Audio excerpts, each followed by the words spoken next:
C'est fou parce que normalement là, j'ai un petit bouton sur mon micro, les gars, qui me permet en fait d'enclencher la vidéo à distance. Ça n'a pas fonctionné.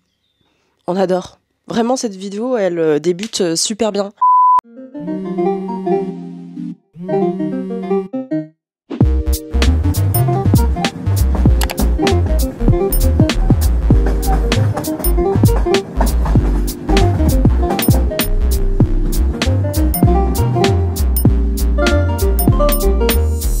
Comment ça va les amis? On se retrouve dans ma chambre. Je suis actuellement en t-shirt avec un mal de bide caraffiné parce que oui, j'ai mes règles. Aujourd'hui, on va discuter de complexes, on va discuter un petit peu de nos vies, hein, en ce moment, vous et moi, et pourquoi est-ce que j'ai décanté environ 2 mois. On va prendre tout ça en main. On va prendre tout ça en main les gars. Mais par contre, munissez-vous d'un café, parce que moi le café c'est toute ma vie, voilà. Ainsi que beaucoup de boissons, j'avoue, beaucoup de boissons énergisantes. Je devrais peut-être penser à faire un peu autrement. J'espère qu'il n'y aura pas trop de bruit autour de moi parce que j'ai laissé ma fenêtre ouverte de l'autre côté parce que sinon j'ai trop chaud les gars. Donc comme je l'ai dit, évidemment, j'ai mes règles. Donc du coup, je suis un peu, comment dire, fatiguée. Et je vais vous expliquer un petit peu cette histoire d'endométriose parce que vraiment là, c'est en train de me taper la tête. Et je pense surtout en fait que j'ai envie de renouer avec YouTube par le biais de ce que j'aimais faire à la base. Pour tous ceux qui viennent d'arriver sur la plateforme et d'arriver sur mon compte, bienvenue, je m'appelle Anisha. J'ai débuté YouTube il y a... Seigneur, 10 ans de ça? Seigneur, ça fait déjà 10 ans? Oui, ma toute première vidéo a été en 2015, ça fait déjà 10 ans. Attendez, non, mais je viens de réaliser un truc là. Voilà, bon bref, pour le dinosaure que je suis, c'est pas grave. Mais donc j'ai débuté YouTube il y a 10 ans, débuté avec des gros guillemets, parce que j'étais pas du tout, mais alors pas du tout, assidue dans ce que je faisais. C'est que en 2018 que j'ai commencé à publier régulièrement, à ne pas supprimer mes vidéos, à ne pas faire du change, etc. Enfin bref, voilà. Et de nouveau, on est reparti sur tout d'un coup, j'ai des absences, tout d'un coup, je suis pas là, et puis c'est pas grave, c'est la vie. Et je vais vous expliquer un petit peu pourquoi. J'ai chaud. Ça y est, maintenant j'ai chaud. Oh Seigneur. Oh Seigneur. Ah, je suis désolée. Hein. Oh là là. Tout d'un coup, là, j'ai une bouffée de chaleur, les gars. Bref, ce n'est point grave, je vais reprendre mon histoire sur ma story sur YouTube. C'est que en 2018 que j'ai commencé à publier entre guillemets régulièrement, à tenter de prendre un rythme, à mettre une DA en fait ici, et j'ai commencé à développer un petit peu plus de vidéos. Donc je vais recommencer cette phrase au moins la 1e fois, et cette fois-ci j'espère que les chiens ils vont bien se taire. Parce que vraiment, il y en a marre. Donc je disais, donc moi j'ai repris des vidéos YouTube en 2018, bien conformes, bien comme je voulais, etc. Et du coup j'ai testé différentes variantes, etc. J'ai voulu me mettre sur une DA beaucoup plus, entre guillemets, plus carrée comme j'aime le faire. Donc j'ai débuté par la beauté parce que il y a 15 ans, il y a 10 ans, on va pas se mentir, la moitié du YouTube game féminin était sur la beauté, donc j'ai un petit peu fait comme tout le monde, et puis après je me suis balancée sur le contenu lifestyle, contenu que je fais toujours un petit peu, voilà, conseils, lifestyle, etc. Voilà, témoignages de vie, enfin voilà, mon petit combat contre la dépression, l'endométriose, le combat de femmes de manière générale contre les inégalités avec le patriarcal, on va pas se mentir, voilà. J'aime pas du tout. Je peux recommencer, c'est nul. J'aime toujours YouTube, hein.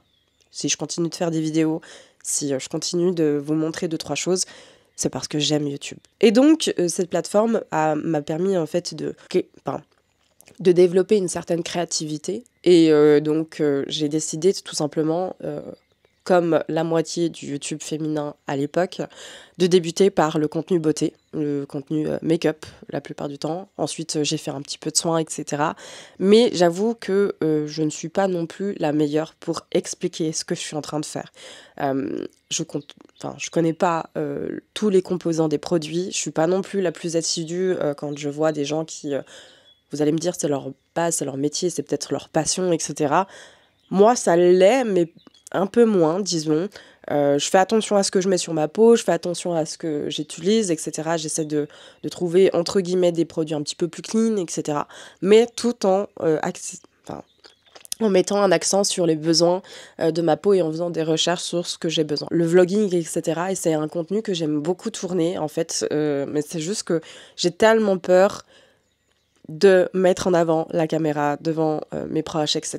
J'en ai toujours parlé, je me suis jamais cachée de ça, parce que finalement, il n'y a pas tout le monde qui a envie d'être sur Internet, et j'avoue que même si j'ai un entourage très tolérant, la moitié de mon entourage n'est pas entre guillemets, disons que c'est des curieux, mais sans vouloir être automatiquement devant ça. Donc, je respecte, et puis comme c'est des gens qui font partie de ma vie, je respecte aussi, enfin voilà. Et ensuite, j'ai voulu commencer à parler de témoignages, à parler de philosophie de vie, parce que c'est quelque chose que je fais beaucoup, beaucoup dans mon quotidien. J'aime beaucoup papoter, hein, vous allez voir. Eh bien, du coup, j'ai commencé à faire le podcast. Le podcast était pour moi une façon libérateur, d'aller dans le tréfonds de ma pensée, mettre un petit peu des mots sur ce que je ressens, sur ce que je pense, sur des sujets à traiter, etc. Et aussi qui est carrément évolutif dans ma manière de m'exprimer, les mots que je vais utiliser, etc.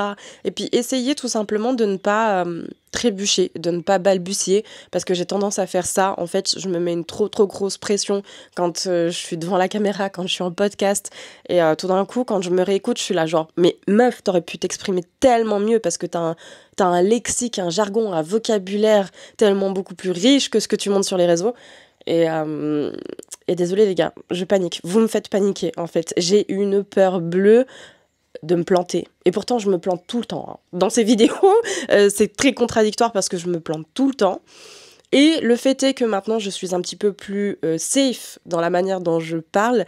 Ça a été Twitch les gars. On va pas se mentir, Twitch a été un réseau social qui m'a énormément libérée sur la parole, dans la façon dont je parlais, dans la façon dont je m'exprimais avec vous et dans la façon dont j'avais ce balai dans le cul. Voilà, donc pour tous ceux qui viennent d'arriver, je sais, vous allez me dire, mais waouh, je suis tombée sur quoi ? Et en fait, j'avais vraiment envie de décomplexer ça. Aujourd'hui, vraiment, c'est un peu la vidéo au brouillon, la vidéo un petit peu explicative où j'ai vraiment envie de partager des choses hyper fortes avec vous parce que tout simplement, je trouve que c'est hyper important. Donc, dans un premier temps, voilà ce qui se passe un petit peu de mon histoire de vie avec YouTube, de pourquoi est-ce que je me suis lancée dans les réseaux. J'ai fait plein de vidéos sur ça, sur pourquoi est-ce que j'ai débuté, qu'est-ce qui a fait que ça a été mon moteur, etc. Donc je vous inviterai à aller checker un petit peu mes vidéos. Et puis, évidemment, je vous montre un petit peu des let's play sur le gaming. Pourquoi est-ce que je n'ai pas fait une chaîne VOD ? Tout simplement parce que j'en avais pas envie et parce que je trouve que ça alimente aussi cette plateforme. Et surtout, je sais, vous allez être dépassés, mais c'est parce que, en fait, ça m'arrange bien d'avoir qu'une seule chaîne.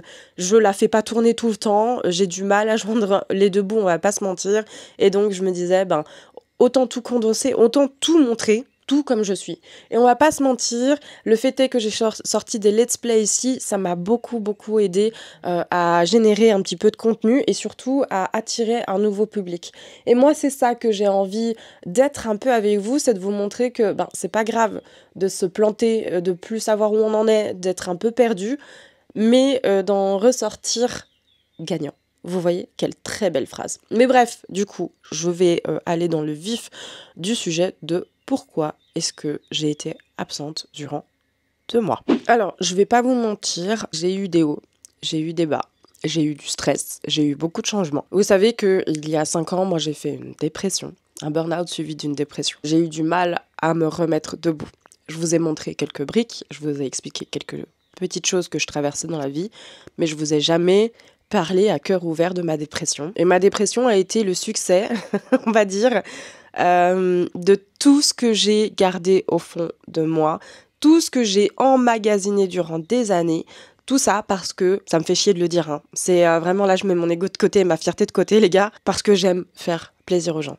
J'ai fait un post là-dessus sur Instagram, alors il est plutôt positif, mais maintenant j'ai appris de mes erreurs. Mais je vais vous expliquer que en fait, finalement, je me suis complètement laissée de côté pour faire plaisir à mon entourage. Parfois, je m'oubliais. Genre, je faisais passer tout le temps les besoins des autres avant les miens. Mais que ce soit partout, hein, dans tous les domaines de vie, mon amoureux ou mon amoureuse, mon travail, mes amis. Et c'est absolument pas sain, les gars. Hein. Faut penser aussi à vous. Et quand j'essayais d'avoir du temps pour moi, eh bien, finalement, les gens étaient là. Ah, bah, tu peux m'aider pour ci. Et puis, au lieu de dire, bah non, en fait, là, j'ai envie de prendre du temps pour moi, bah, je disais oui. Et donc, ce qui faisait que j'étais jamais, je me retrouvais jamais seule, en fait. Et donc, ça donnait aussi une image de moi que la nana, elle sait pas être seule, alors que j'adore être seule. Et vraiment, je vous dis ça pas parce que j'ai subi une dépression ni un burn-out et que ça m'a fait une remise en question sur qui j'étais, mais parce que en fait, j'adore me retrouver toute seule et pouvoir faire des choses tout seul. Littéralement, par exemple, du scrapbooking. Je fais que ça. Du dessin sur ma tablette. Je fais que ça. Ou lire, tout simplement. J'adore me retrouver un peu seule. Je dis pas que je suis introvertie. Moi, je me mets dans la classe des ambivertis. Autant je peux me ressourcer avec des gens, si j'ai besoin, et autant j'ai envie de me retrouver seule. Et aujourd'hui, avec mon endométriose, qui me fait mal, plus mes règles, plus tout ci, j'avais vraiment envie de me retrouver seule et de me retrouver dans un cocon. C'est un peu pour ça que je décide aussi de vous montrer ça en vidéo, parce que je trouve que c'est grave important. Là, par exemple, tout ce que j'ai mis en place, hein, c'est tout ce que je vais faire. J'ai utilisé genre des petits produits pour ma skincare. Je ne pense pas que je vais faire ma skincare avec vous parce que j'ai trop envie de discuter sans forcément faire quelque chose. Je sais qu'il y en a plein qui le font, mais moi, j'ai pas envie. Ça m'intéresse pas. J'ai vraiment juste envie de discuter, vous et moi, comme si j'étais avec des potes. La dépression a fait beaucoup de choses, a remué beaucoup de choses, et j'ai vraiment dû ouvrir la boîte de Pandore, ma boîte de Pandore.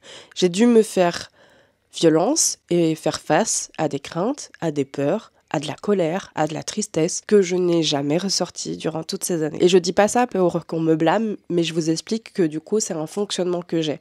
Et encore aujourd'hui, si j'essaye de dire « Ah là, je suis pas... je me sens pas bien. Là, ici, j'ai pas envie. Écoute, là, j'ai vraiment envie de rester un petit peu individualiste, etc. » Et c'est bon, hein. Ça n'a pas un côté néfaste. C'est pas péjoratif. C'est juste parce qu'on a besoin de ressourcement. Pour moi, ça me coûte encore aujourd'hui. C'est un travail que je fais, même si je suis beaucoup plus consciente de ce que je fais à l'heure actuelle, mais j'essaie de le faire correctement. Une chose aussi qui m'a fait réaliser du comment, du pourquoi est-ce que j'avais aussi des émotions un peu en bas combat comme ça. Alors évidemment, durant toutes ces années, je suis suivie par une psychologue, suivie par un psychiatre que j'ai dû changer parce que j'ai suivi ma psychologue qui était en cours de formation au moment où elle m'a prise entre guillemets sous son aile, où on a commencé ce travail à 2, à 3, à 4, enfin voilà. Et donc on a décidé finalement avec toute cette équipe de me faire passer une batterie de tests.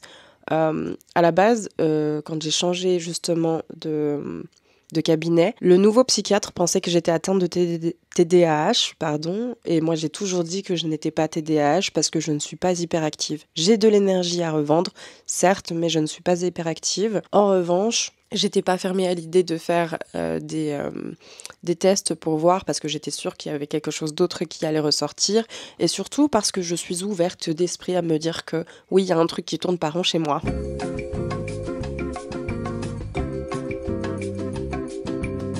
Donc sachez-le, votre youtubeuse suisse préférée, les gars, est tout simplement atteinte de la trouble de la personnalité émotionnellement labile. Voilà. Pour ceux qui ne savent pas ce que c'est, le trouble de la personnalité émotionnellement labile, ça veut dire qu'on a un peu cette tendance à se détacher en fait de certaines choses et à vivre les émotions beaucoup plus... avec beaucoup plus de caractère, avec beaucoup plus de sensibilité. Donc, ce qui fait que je suis un peu, voilà. Et on dit type borderline. Pourquoi borderline ? Parce qu'en fait, il y a un type, entre guillemets, on va dire, agressif. Je mets des gros guillemets là-dessus, d'accord ? Prenez vraiment ces termes avec des pincettes.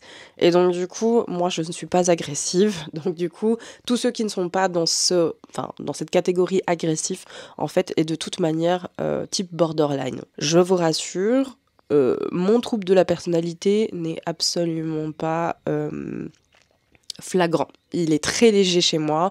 Même les médecins, quand on a vu certaines choses, ils m'ont dit que du coup, chez moi, c'était vraiment quelque chose de très léger. parce que du coup j'ai toujours vécu comme ça, et je pense que mon entourage a aussi permis à ce que je sois beaucoup plus stable et non en train de faire des yo-yo. N'empêche que ça ne m'a pas empêché d'être très sensible dans la vie. D'ailleurs, je pleure tout le temps en ce moment, pas forcément juste parce que je suis triste, mais parce qu'il y a beaucoup de choses qui me font pleurer, pleurer de joie, pleurer de peur. C'est une façon en ce moment d'extérioriser mes émotions. Moi-même, je me dis, ça me saoule, mais bon, je fais avec. Et donc, j'essaye de vivre avec ce trouble-là et de tenter en fait de le caractériser. Alors, évidemment, comme moi c'est léger, j'ai pas forcément besoin de médication, ce qui, moi, à mon sens, me va très bien, parce que en ce moment les médicaments, je les boycotte un petit peu dans tous les sens. Mais ce qui joue un rôle aussi dans cette émotion et dans tout ce qui fait ma personnalité, on va pas se mentir, et ça, évidemment, mes médecins le prennent vraiment en compte parce qu'ils en sont bien conscients, c'est évidemment mon endométriose. Et oui, cette endométriose, les gars, on va en parler.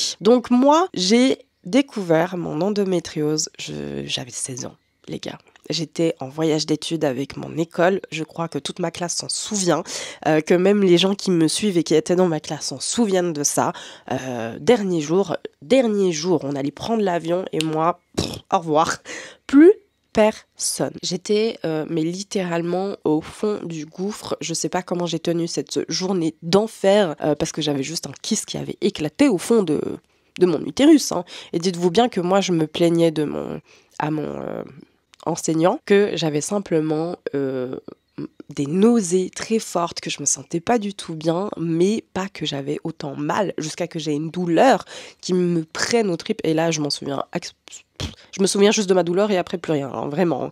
Je me souviens juste à peine du médecin qui m'a auscultée et on était à Berlin. Donc imaginez bien que moi, à Berlin, je parlais pas très bien allemand et qu'il fallait discuter en allemand. Alors heureusement, j'ai eu une médecin qui parlait français, mais vraiment j'étais là. MDR, c'est quoi ce délire? Je ne vais pas tergiverser là-dessus. Mais donc, du coup, voilà un peu mon histoire avec cette endométriose. Donc, on l'a découvert très jeune. On m'a tout de suite dit, madame, faites attention parce que c'est une maladie évolutive, une maladie chronique, on ne sait pas trop pourquoi. Et on était vraiment, vous savez, dans les années au début de l'endométriose, quoi. On n'en parlait pas beaucoup, la maladie n'était pas connue, pas autant qu'aujourd'hui. Et vraiment, les femmes qui étaient atteintes de ça, on était un peu comme des rats de laboratoire, hein, je m'excuse, hein, mais c'est totalement ça. La seule chose qu'on m'a donnée déjà depuis très très jeune, c'est une pilule, basta. Hein.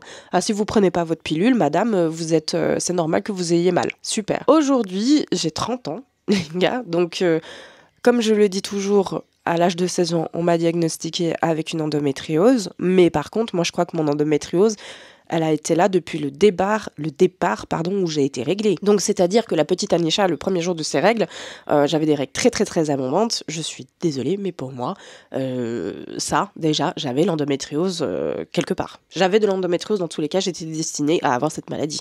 C'est pas que je l'ai eu d'un jour ou l'autre, c'est que, à mon avis, il y avait déjà un truc dans mon organisme qui a fait qu'au moment de mes règles, ça s'est déclenché.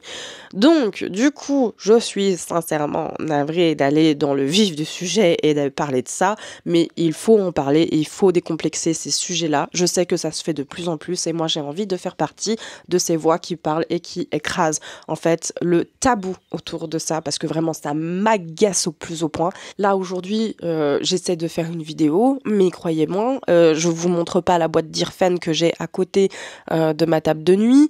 Je ne vous montre pas les ibuprofènes et tout ce qui va avec, le Buscopan, le machin, le ci, parce que j'en peux plus. J'en peux plus, c'est juste pour que je puisse être là, en train de discuter avec vous, et parce que c'est aussi un petit peu pour ça que j'aime ce calme et ce côté un petit peu cocooning au moment où j'ai mes règles, c'est parce qu'en fait, j'ai qu'une envie, c'est comme si j'étais blessée au cœur et que en fait, j'ai envie de tout simplement mettre de la pommade au cœur. Donc cette endométriose, les gars, vraiment, elle me plaît pas. J'ai vu au fil des années qu'elle m'avait rendue fragile d'un point de vue santé physique, pas seulement mentale, hein, aussi physique, et parce que aussi, en fait, vis-à-vis de ça, l'absentéisme au travail, on va pas en parler, mais bon, ça c'est tout un sujet.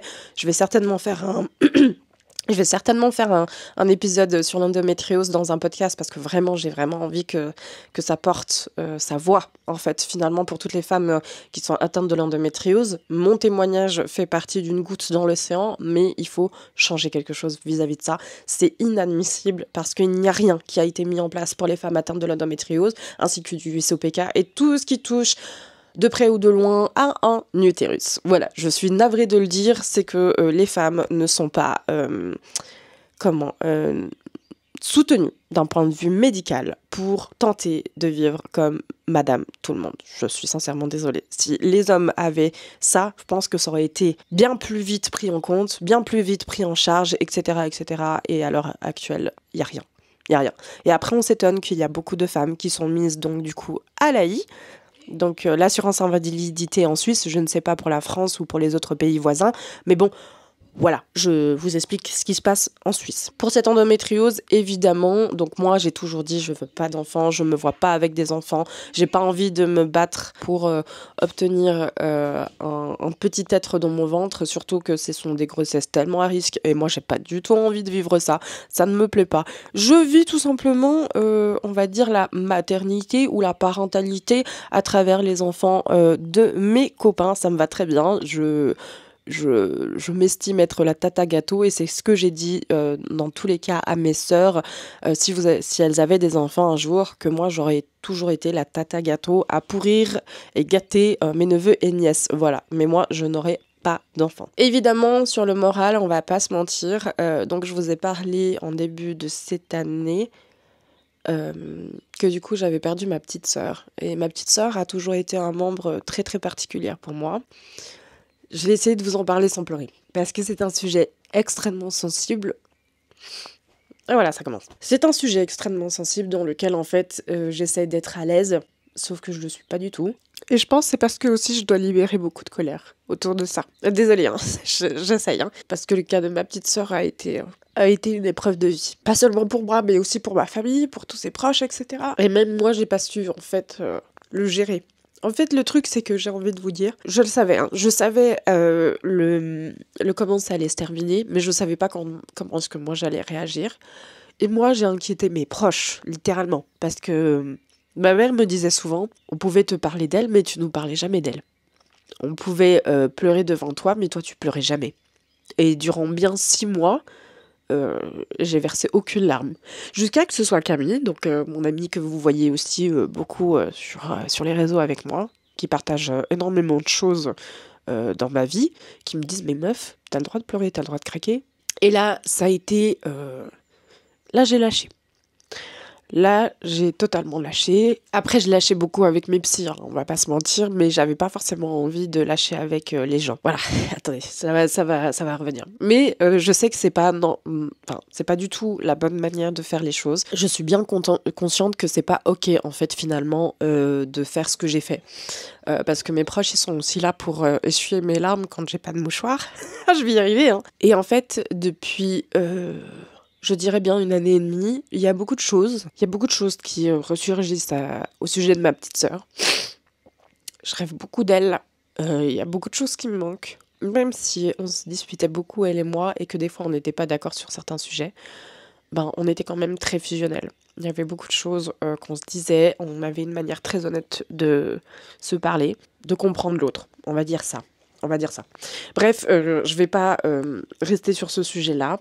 Juste vous dire que en ce moment, c'est un peu normal. Parce qu'en fait, j'ai un peu les émotions qui partent un peu dans tous les sens. Et parce qu'en fait, finalement, il y a un peu une espèce d'introspection qui s'est fait de manière très naturelle. Hein. Je l'ai pas cherché à le faire, mais juste de manière très naturelle. Que ce soit sur toutes les plateformes. Parce qu'en fait, j'ai un peu décanté sur à peu près toutes les plateformes. Même Twitch, hein, il y a eu un moment donné où j'avais plus envie. Parce que j'en voyais pas l'intérêt. Et moi, j'ai une phase très autodestructeur comme ça de « Ah, c'est nul, donc j'ai plus envie ». Ça fait partie justement de du trouble de la personnalité. Hein. Ça peut être destructeur comme autodestructeur. C'est très propre à chacun, évidemment. Mais ça fait partie des symptômes. Et moi, du coup, je suis dans une phase assez autodestructeur parce que, Quand j'aime pas, je détruis et je reconstruis. Voilà, c'est très Scorpio vibe. C'est mon signe.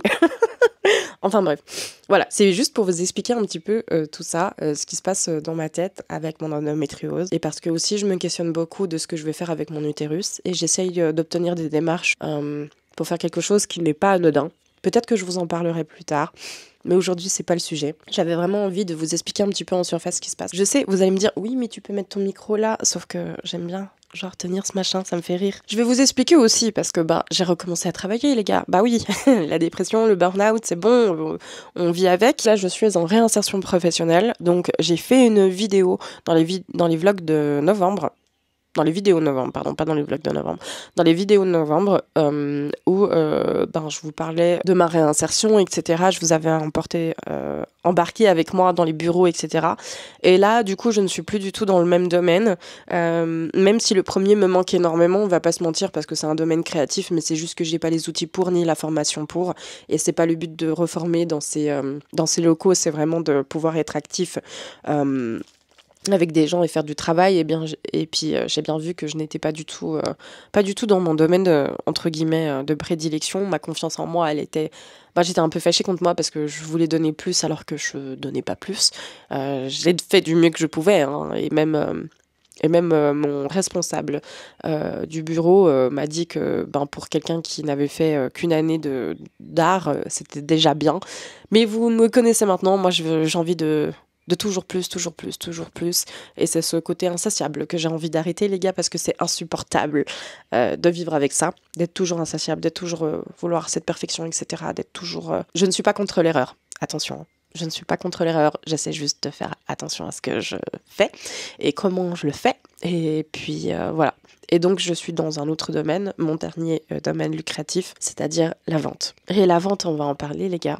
C'est un joli métier, donc moi il faut savoir que j'ai été du coup dans la restauration, j'ai fait ma formation là-dedans, subi mon agression pas sur mon lieu de travail mais j'allais sur mon lieu de travail et donc c'était pas possible pour moi de continuer dans ce domaine parce que ça me rappelait beaucoup trop de choses et être en contact avec des hommes alcoolisés et on sait très bien que l'alcool des fois ça peut faire de gros dégâts et dire des belles choses qui sont inappropriées et du coup j'ai commencé à avoir une crainte des hommes qui est comme dirait mon psychologue avec qui je fais l'hypnose et le MDR et tout ce travail là-dessus, un espèce de choc traumatique, voilà, un stress post-traumatique vis-à-vis des hommes et j'essaie de me guérir de ça. C'est pour ça que j'en parle beaucoup avec ma psy, c'est pour ça que j'ai mandaté Sanjana pour du coaching, justement pour libérer tout ça, libérer un petit peu mes énergies qui sont pas mauvaises mais qui sont juste normales au compte de vue de ce que j'ai vécu et j'avais vraiment envie en fait finalement de être focus sur ma vie. En fait. Donc un peu moins sur les réseaux, peut-être un peu plus dans ma vie réelle et me reconnecter avec mes premiers amours, donc discuter avec vous, de pouvoir partager des choses, de faire aussi des choses dans ma vie. Tout ça a amené en fait finalement à plein de choses. Je suis entourée, les gars, de manière incroyable en termes de coaching, en termes d'écoute dans cette réinsertion que je ne déplore absolument pas, je m'en plains absolument pas. Ma RH est incroyable, on a fait des exercices ensemble la dernière fois qu'on s'est vus pour se reconnecter à maintenant et pas que je sois dans le futur mais dans le présent et les gens me discernent et me comprennent très vite sur à qui ils ont affaire et ça je trouve ça cool. J'ai beaucoup aimé mes années dans la restauration, le métier en soi me plaît, la restauration en soi me plaît, mais peut-être que les gens qui y travaillent vraiment des fois je crois que il faut tous, je pense tous aller voir quelqu'un quand on fait un travail aussi dur que celui-là parce qu'on est constamment sollicité par les clients.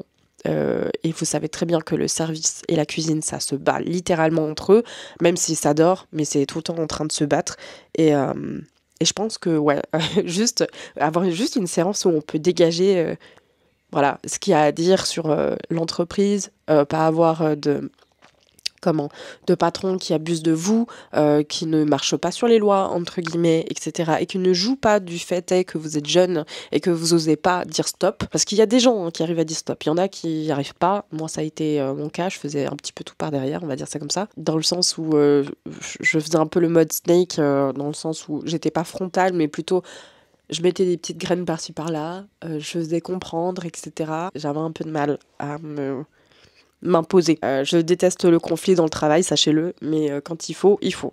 Donc, la restauration, finito pipo pour moi. Je me suis remise dans la vente, mais je me rends compte qu'aujourd'hui, la vente est un très beau métier, mais au vu de ce qui se passe en ce moment, je suis en pleine remise en question de ça. Donc ça aussi, ça m'aide pas, parce que c'est la première fois de ma vie, les gars, que je suis là genre, bon, ok, d'accord, ok, t'as plus envie de faire ça, mais maintenant on fait quoi? Eh ben sachez-le, votre youtubeuse préférée ne sait pas ce qu'elle veut faire de sa vie. Hein. On est là un peu en mode tralala, et je suis en train de faire toute la liste. On retourne un petit peu à ce que je fais, c'est-à-dire la création de contenu là, le podcast, le ci, le ça, et du coup, quand j'en discute autour de moi, ça paraît une évidence, en fait. Voilà, mais sauf que il faut rester réaliste. Ok, je n'ai pas une audience qui me permet de faire vivre de mon art, on va dire ça comme ça, je marque art, d'accord. Je n'ai pas les outils pour parce que mon ordinateur m'a flanché, je vous en ai déjà parlé, mais sachez-le, c'est un enfer de monter des vidéos avec cet ordinateur. Là, je dois monter une vidéo, et ben sachez-le, je boycotte, et pourtant, il y a ma pote, parce que il y a un joli projet qu'elle a fait, auquel j'ai pu partager un bout de son projet avec elle. Et puis elle me demande justement des rushs qu'on a tournés ensemble. Et je suis là genre un peu en mode mon ordinateur. Et comment dire, pour monter une vidéo, faut y aller. Voilà. Et je n'ai pas les thunes pour acheter un nouvel ordinateur. Sachez-le, ça me fait cac. Je sais que j'ai pas eu une grosse annonce, mais... Parce que en fait, je me suis auto-félicitée, mais genre 5 minutes quoi. Ça a duré 5 minutes. Et voilà. J'ai réussi mon permis, les gars. En fait, je me sens très à l'aise sur la route, même un peu trop. Mais il y a parfois où vraiment les gens sur la route, sachez-le, je crois qu'il y en a certains, ils devraient juste aller réviser leur code de route parce que vraiment, au secours. Alors vous allez me dire, oui, mais Anisha, t'es pas parfaite, tu fais aussi des erreurs. Oui, j'en fais des erreurs, sachez-le. Mais je trouve que depuis que je conduis toute seule, je conduis même mieux que quand j'étais en conduite accompagnée. D'habitude, j'étais un vrai avion de chasse avec ma voiture, j'étais toujours en dessus des vitesses autorisées. Et ben sachez-le que maintenant, je suis presque en dessous des... Enfin, presque. Ouais, je suis tout le temps en dessous, en fait. On dirait une mamie sur la route. Non, mais vraiment, hein, pas non plus à extrême. Genre, si c'est 50, je suis pas non plus à 30, n'exagérons pas. Mais je suis plus à 58, 60, comme je l'étais. Hein, sachez-le. C'était l'instance permis de conduire. J'espère que ça vous a plu. Hein. Enfin, voilà, je suis très centrée en ce moment sur le bien-être, autant physique que mental. Voilà. Et de voir qu'il y a des petites choses comme ça dans ma vie que je réussis, même si ça a pris du temps, eh bien je suis contente. Même si je le crie pas sur tous les toits, etc. C'est vrai qu'en ce moment, je ne sais pas pour vous, mais moi j'ai plus tendance à garder les choses pour moi. Et je ne sais pas pourquoi. Sachez-le. Voilà. Y a beaucoup de choses qui se passent dans ma vie et que je ne le partage pas forcément avec tout le monde. Je partage un petit peu par-ci par-là, où j'ai mis du temps avant de dire les choses et je ne sais pas pourquoi. Vraiment, c'est délire. Hein. Je veux pas vous mentir, hein, mais c'est vraiment délire. Écoutez les amis, en tout cas moi ça m'a fait grave plaisir de pouvoir partager tout ça avec vous.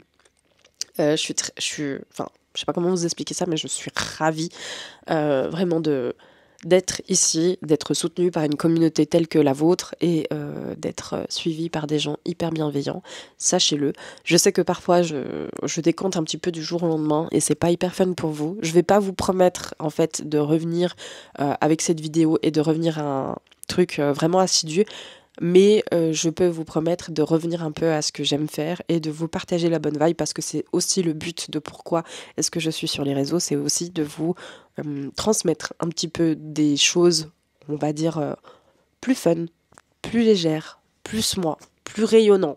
Voilà. Et je pense que c'est aussi tout ça que j'ai envie de vous partager.